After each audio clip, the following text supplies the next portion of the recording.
So I'm up early. I don't know what time it is. Let me see. It's 6:13 a.m. and Wendy Williams is on Bounce. And I'm not really into this whole Wendy Williams thing because I actually sent my story to Wendy's team like around the time that I created my YouTube channel, I believe, or at some point. And I got a response that her team would was thankful for my submission of my information.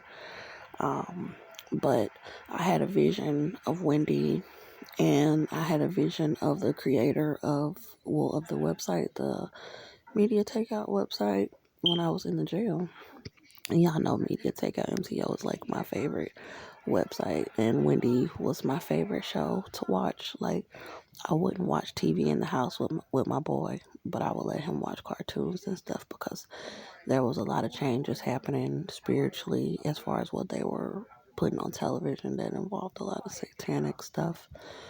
But I did feel that Wendy was a safer show for me to be able to watch. And I also watched a lot of reality shows. I loved Love and Hip Hop by Mona Scott. New York and ATL was my favorite. And I loved California when they brought Princess on. So, and I loved Moniece. And a lot of other women on the show. I looked up to those women, like, because it allowed me to see black women in another light, the different personalities of the women were able to shine through a little differently than when a black woman is just reading a script. I also liked Tyler Perry, The Haves and the Have Nots. I really loved Candace because Candace was just a total badass.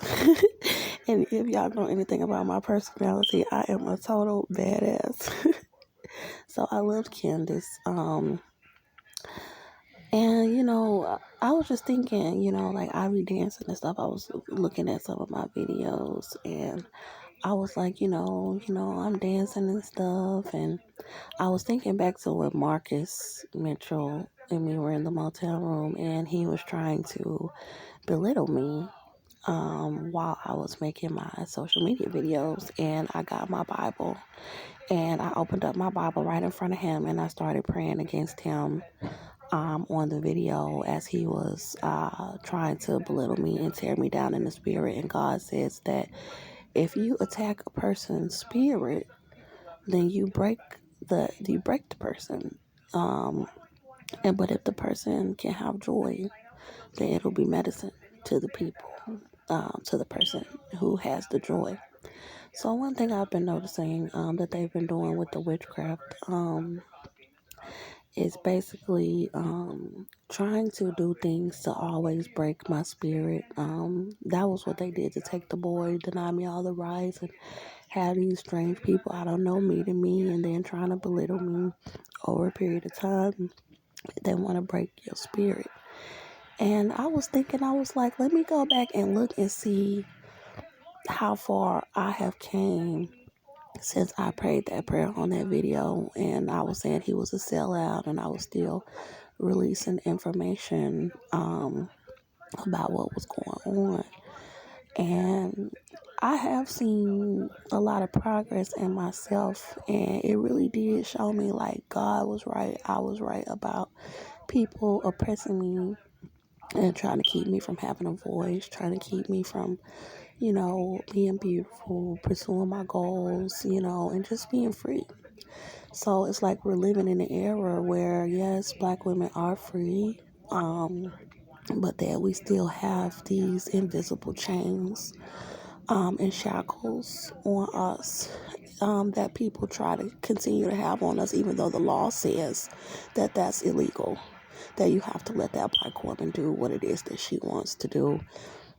And then when you do what you want to do in life, then all of a sudden so many people want to pull out and just not support you, or just hope that you will fail, instead of just letting you do what it is that you want to do with your life. And then when you see these white women and Hispanics and all these other women doing stuff way more outlandish than anything that you've done, they'll say, oh, they're being creative, or, they're just free spirits. But when it's a black woman, people always feel the need to criticize, critique, and try to control her daily actions. And that is oppression. And I had a vision of Mary when I was in the jail, that and a lot of gospel artists, that I was writing music for them, because I actually write music.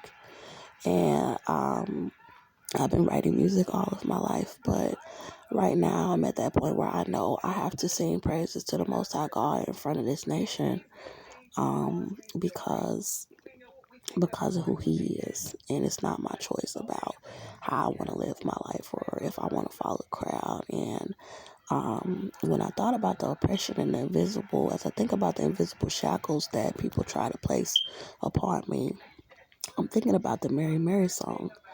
Take the shackles off my feet so I can dance. I just wanna praise you. I just wanna praise you.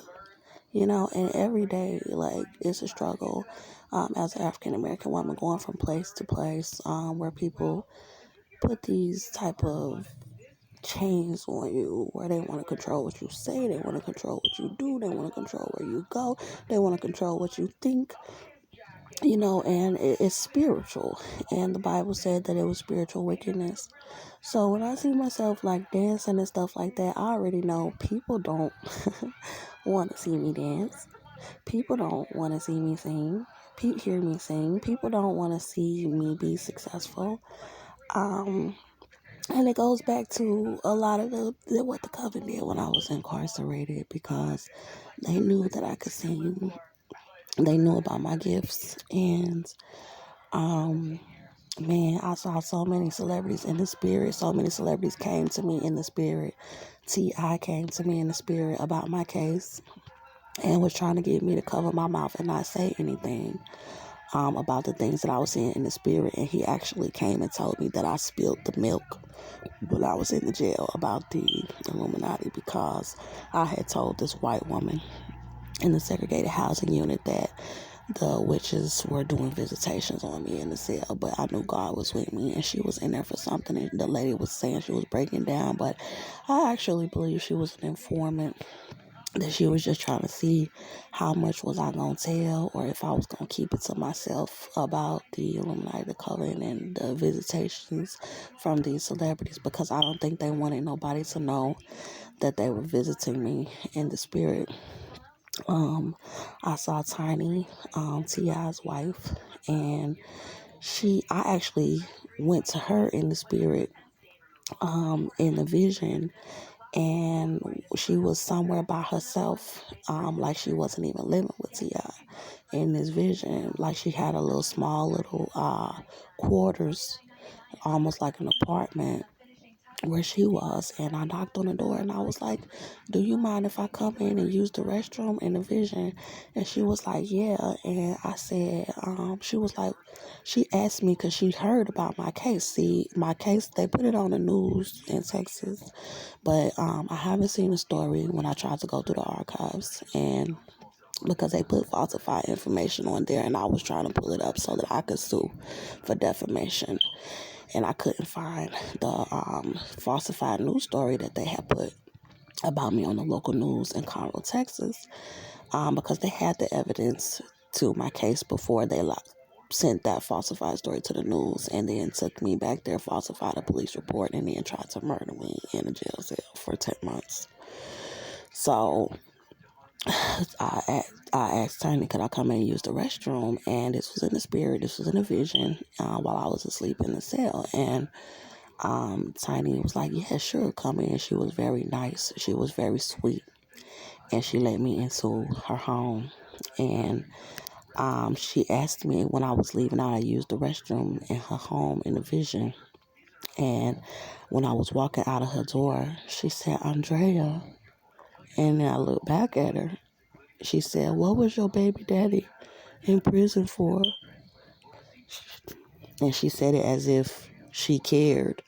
and as if she knew that it was wrong what they was trying to do to me.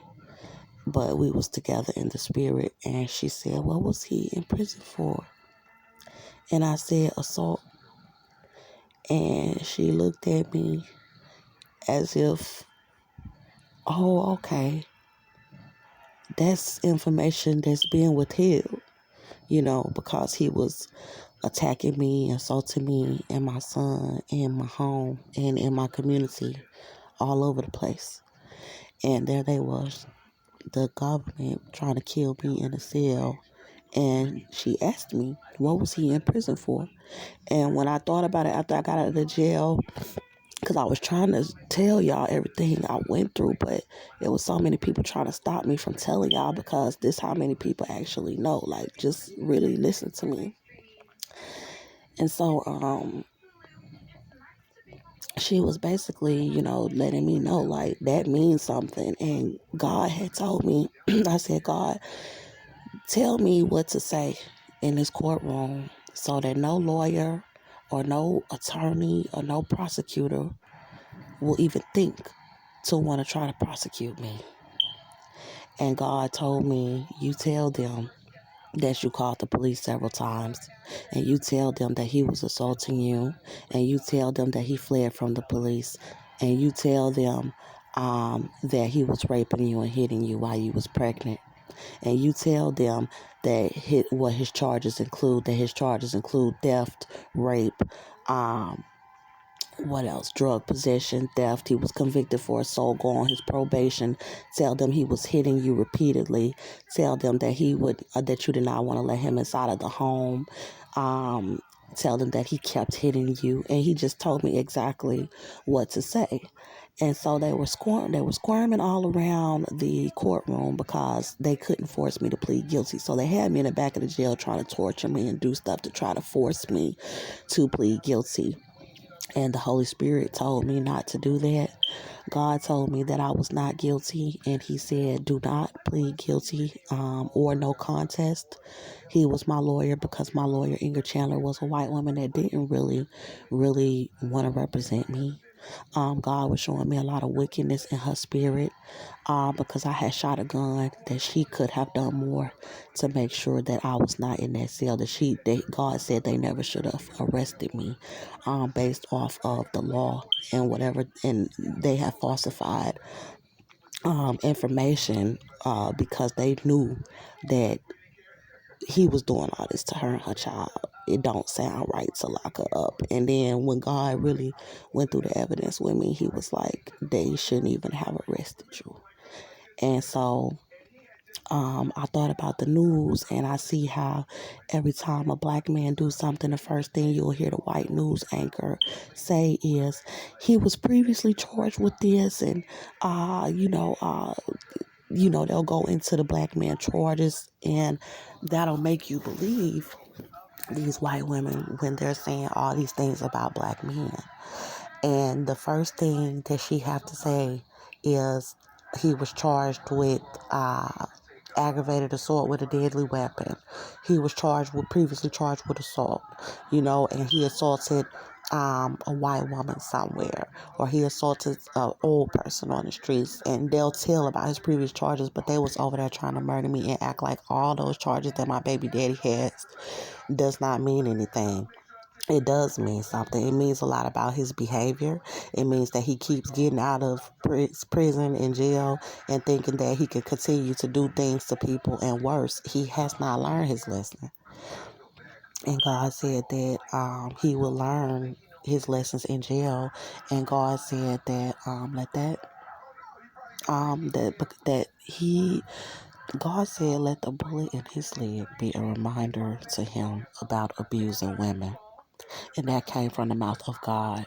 And he never was that close to me, but he was there while they was trying to murder me for protecting myself. And he was saying that Cynthia O'Vera was trying to deceive the public about my apartment, and try to make it seem like Austin and I both were on the lease, and try to deceive people from knowing the truth that he had just been released from prison on assault. But see, when it's a black man and you say, oh, he was just released from prison on assault and he done got out doing all this to this white woman, so who it's going to be a totally different story.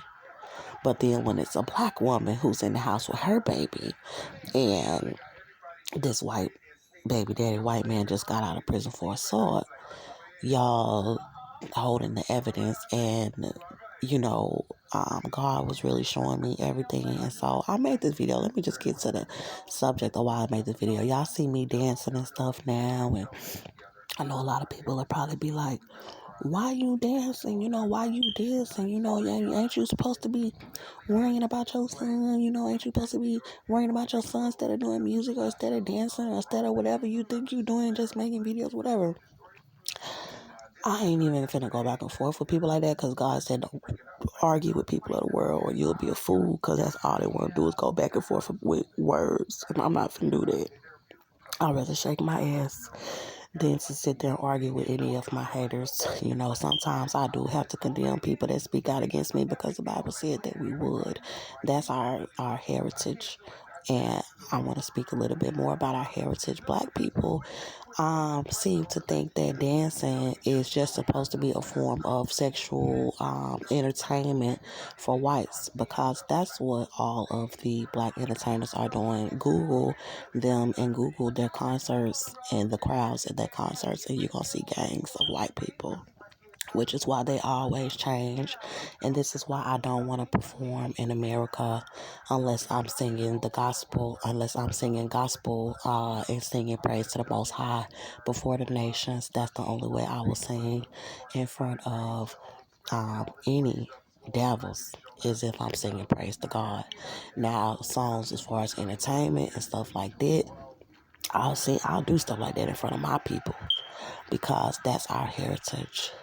We were always created to come together, and women of our ethnicity to be dancing and be joyful, just like the other women. We was all called to dance with our men and be joyful with our fathers and our children, our aunts and our uncles. It was never created for us to just be sexual objects. But a woman's femininity is to be celebrated, and not to be condemned as something nasty or anything like that. And too many of our women spend their years with people telling them that, oh, you shouldn't be free to dance, or you have to worry about your body looking like this. And there's so many women that probably want to get up and dance, but they don't, because they feel like you don't fit the picture of what the media portrays, or you feel like you're going to be outcast by certain people in your social group. But you have to understand this is our culture, and we have always danced in our culture. You need to look up a little bit more about our heritage, and you will find that we have always had celebrations, and we have always been a festive people.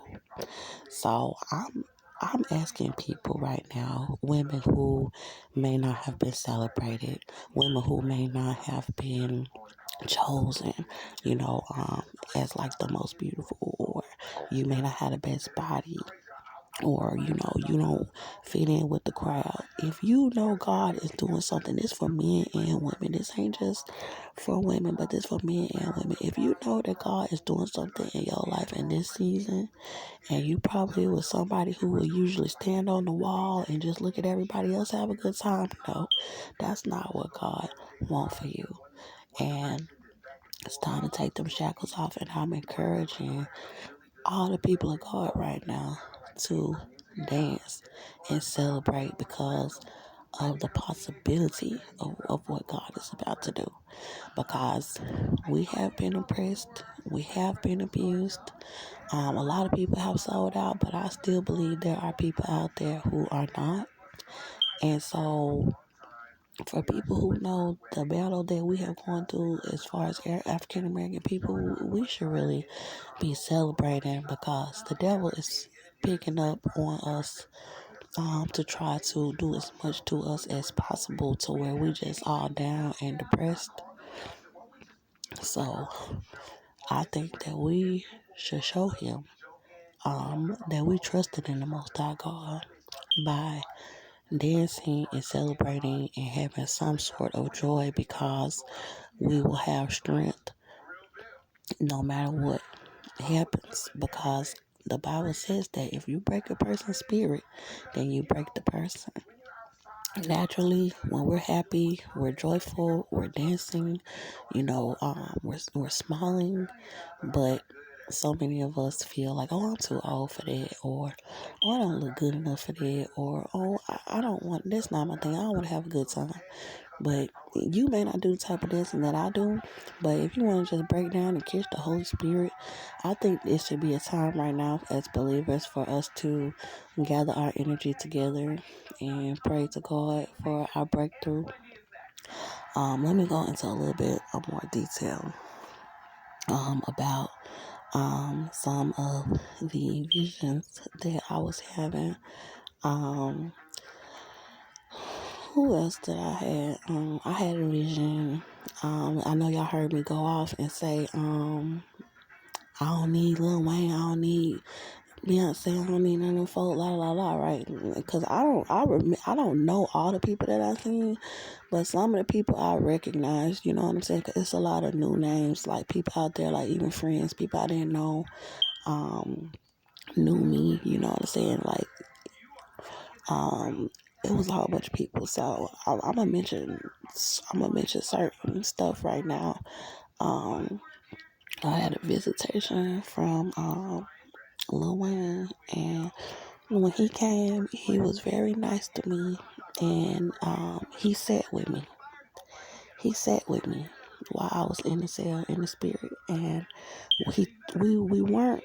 Every time I was in the spirit, like in the cell, I went somewhere else. So I was still lying down asleep, but I went somewhere else. And in the vision, he sat next to me on the floor against the wall, and um he was nice to me, and it was like we was hiding. It was like he was hiding that he was there, that he was just there, and it was the like good company. You know what I'm saying? It wasn't like he was saying like, oh, I don't believe you, or I believe you, or whatever. It was just like almost like, I'm not gonna be mean to you, like behind closed doors. Like, it's like he knew what was going on, and I don't really know anything about this man personally. Um, it's some things that I'm not telling, for a reason. But I don't know this man personally, and I know a lot of people say that he act like he don't see the racism in America and all of that kind of stuff, but that don't have nothing to do with me, because in the spirit he didn't try to harm me, but I did see that something was wrong with him in the spirit, because I had another vision about Wayne, and something was wrong with him in the spirit, like something was wrong, and it was almost like losing his mind a little bit. And then that's when the little girl had asked me about the church and if I went to church, and then I had the vision about the Lord's Supper. But anyway, so I had another vision, and it was Ty Dolla $ign came to me, and he came in. I was in the cell, and this time it was actually in the cell, and he came in the cell in the spirit in my vision, and he had asked me if I was okay, and I was in the back of the jail. And he came back there, and he came in the cell, and I was looking like, oh my goodness, it's Ty Dolla $ign. He was like, are you okay? He said, I came back here to see what was going on. And then he said, are you okay? And I said, yeah. And he sat with me too. He sat with me too. And I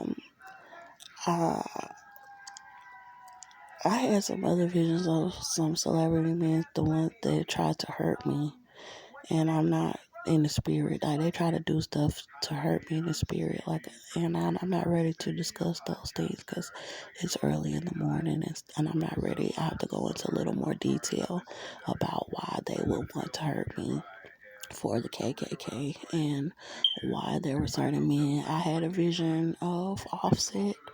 Um, and Cardi B in the jail, and she was her Offset was in this mansion, and they was dancing around this mansion, and there was magic or witchcraft or something in the that they were doing or something. I don't know. It just seemed magical, but in a witchy kind of way.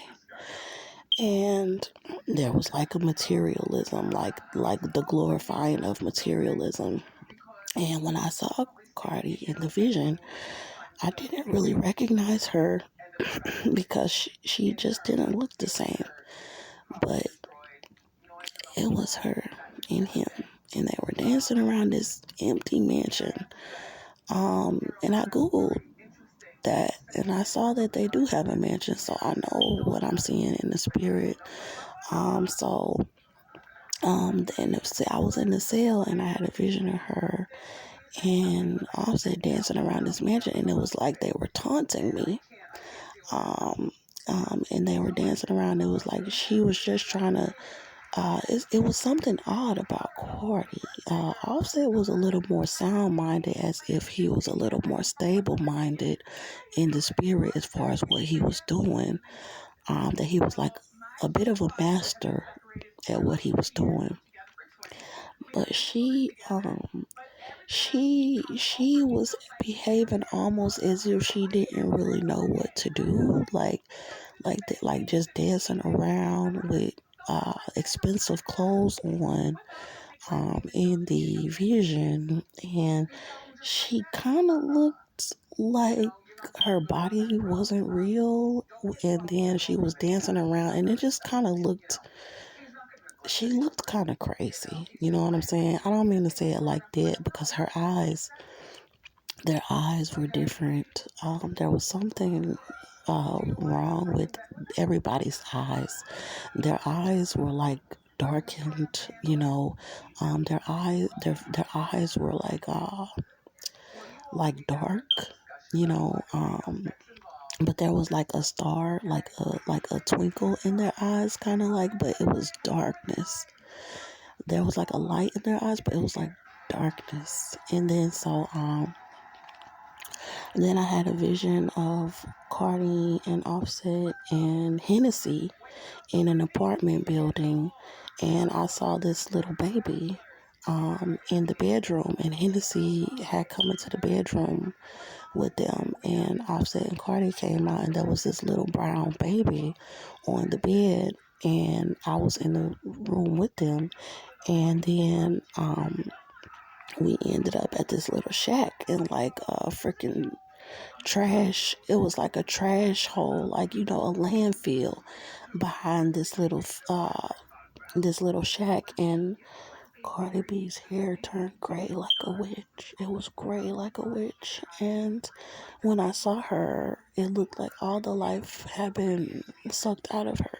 And I'm looking like, this ain't the beautiful woman that you see on television.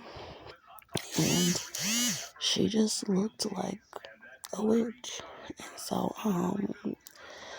then she ran off. When I saw her hair looking like that, she ran off with Offset, and Hennessy had ran out of the room